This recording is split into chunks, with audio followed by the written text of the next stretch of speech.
Do you ever look around your space and you notice all these items that you don't actually even use, and maybe you don't even like them, but you get this overwhelming sense of fear at the thought of getting rid of them?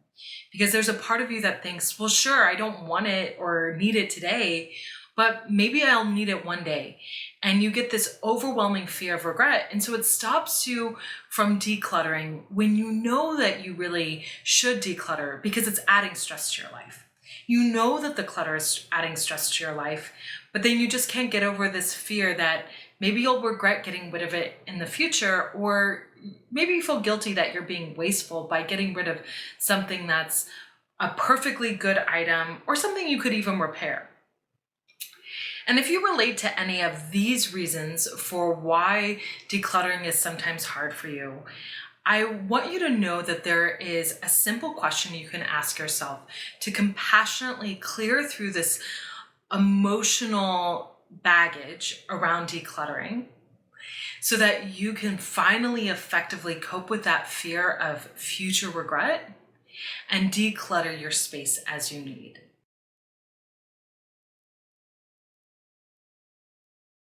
I'm glad you're here. I'm Krista Mazzola Wood, and I'm a licensed marriage and family therapist and an author. And in this series, I will be talking about the emotional reasons that decluttering is sometimes hard and how to overcome that with compassion and efficacy. And this video is for you if you definitely get afraid of letting go of things because you're afraid you'll need them in the future, or you feel guilty that you're being wasteful. And if you're here, I want you to know that there's maybe a part of you that's judged your inability to declutter so far, or when you get stuck on this fear of regret or, guilt around being wasteful, you get stuck in the decluttering process. And I want you to know that this has nothing to do with being lazy or unmotivated. You're clearly a motivated person. You're watching this video. But if all it took to declutter effectively was to read a few tips or watch a couple YouTube videos, you would already be past this stage. And sometimes when we feel stuck in things, our natural tendency as human beings is to judge ourselves and go, oh, I'm just lazy. There's something wrong with me. But in reality, the reasons that you're holding on to this clutter that adds stress to your life can go a lot deeper. And so if you're someone who holds on to clutter because you're afraid of needing it in the future and then regretting that you got rid of it, or you feel guilty that you're being wasteful, the question I want you to ask yourself to declutter with compassion is, if I had total trust that I will always have enough money and resources to acquire this item again, would I get rid of it? And that's going to be a simple yes or no. Doesn't mean that fear or guilt isn't there, but you'll hear the answer with clarity. It's a simple yes or no. For example, if I had total trust that I will always have enough money and resources to get a bread maker again, if I want one, when I'm actually going to use it, would I get rid of it now? And if the answer is yes, then you're being called to declutter that item. But I want you to know that even if that fear is still coming up, like, right, but I'm still going to feel guilty getting rid of that bread maker or feel afraid that I'll need it later. I want you to really think about how this could go a lot deeper. And what I mean by that is, while your life could be really comfortable, your grandparents or great-grandparents or parents could have gone through losses that you didn't experience yourself. And this can affect you on a core primal level in your DNA. It's not just around the stories that people tell around money, like money doesn't grow on trees in our families that impact us. Research is now showing that the hardships that our family members have gone through, even before we were born, can affect us for at least 3 generations.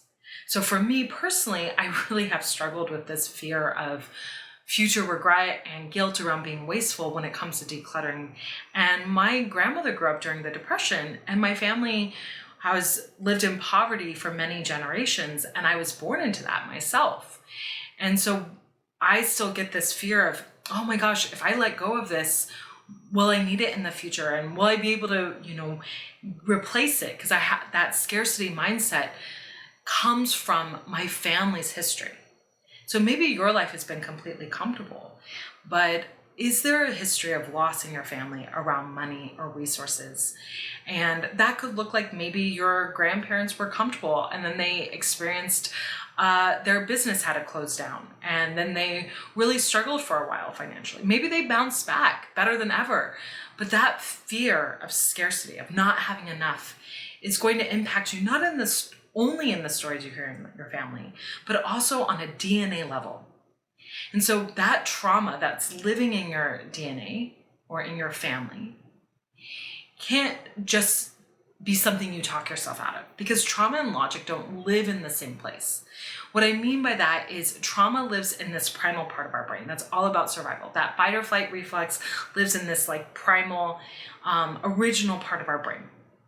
Our logical mind is in our prefrontal cortex. That's our newest part of our brain, and they aren't connected to each other in our mind. So the prefrontal cortex is up front, the primal brain is kind of more below or in the middle, and they're not communicating. And so you can't just go, come on, you have enough money in the bank account to get rid of this bread maker, because trauma and logic don't live in the same place. Instead, you can go, oh, I can get rid of this bread maker. I could always acquire another one.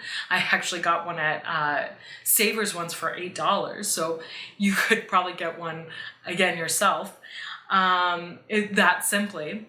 And you can go, okay, I know logically I could replace it. And so now I'm going to have to cope with this fear of regret in the future, or this guilt that I'm feeling around being wasteful. And to cope with that fear of regret or guilt, you want to self-soothe. So self-soothing could be as simple as taking a deep breath. And I have a video on that. It could be about riding the wave when guilt comes up. I have a video on that as well. It's on my people-pleasing video. But you want to cope with it. And self-soothing activities really are anything that calms you down. Taking a walk, deep breathing, meditating, taking a bath, playing with your dog, really anything. But when we are overwhelmed, when we're feeling emotional, we do tend to forget the things that soothe us. And so if you want a free, easy download, just like a little handout to remind you of any time you need to self-soothe, I do have a download for you in the description. And so you can get that handout to self-soothe. But either way, you want to cope with that emotion, but then release that item, because you know you could always replace it. So for me, this has looked like, as I said, I have that family history of my grandmother growing up in the Depression and poverty, but I have really been able to go, if I have total trust that I can always replace this, would I get rid of this? And so it's enabled me to get rid of holey socks, because I can buy new socks.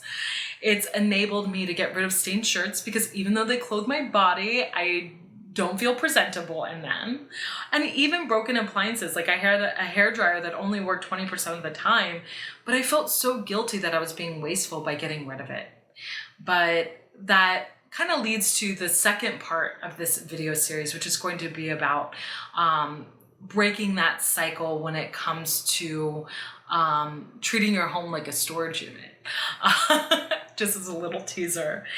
And so for you today, if you relate to this idea, you don't have to, go all in. In fact, decluttering is self-care, because clutter adds to our stress. Research shows that it might even lead to sleep problems or weight retention, like being overweight or obese, like there's a correlation. And so it's a form of self-care. And with self-care that's effective, you want to be consistent, but in small baby steps. So the self-care that you do in baby steps consistently is always more important than the self-care you go all in on and then you just give up on because you bit off more than you could chew. So today I ask you to look around your space and ask yourself the question, if I had total trust that I will always have enough money and resources to acquire this item again, would I get rid of it? Find one item that you can say yes to authentically. Get rid of it. Maybe it's your 19th water bottle. Get rid of it. Put it in that donation bin. Try to get it out of your house as fast as possible too, dropping it off at Goodwill or Savers or wherever. So you don't pull it back out because that fear of regret becomes too high. Put it in the donation bin because you said yes, and then cope with that fear. Again, I have that self-soothing handout if you want, but literally, take a walk, breathe through it. You can affirm yourself like, it's okay, I am safe, I will always have enough money to acquire this again, it will be okay. And I genuinely don't need it right now. Like, you can affirm yourself. There's so many strategies. So I would love to see in the comments what item that you got rid of. As I said, it even enabled me to get rid of Holy Socks, and I have been able to replace all of these undergarments because I realized, oh, I can have trust, I can replace this stuff. Be sure to hit that subscribe button as well, because this is the first of a video series on decluttering with compassion to overcome those emotional barriers that are making you feel stuck in your decluttering process. Because it's not that you're lazy or unmotivated. There's a reason beneath that, the surface level of why you hold on to clutter. I am sending you so much love and excitement and compassion as you continue your decluttering journey. I would love to hear from you. And until next time, I will send you love.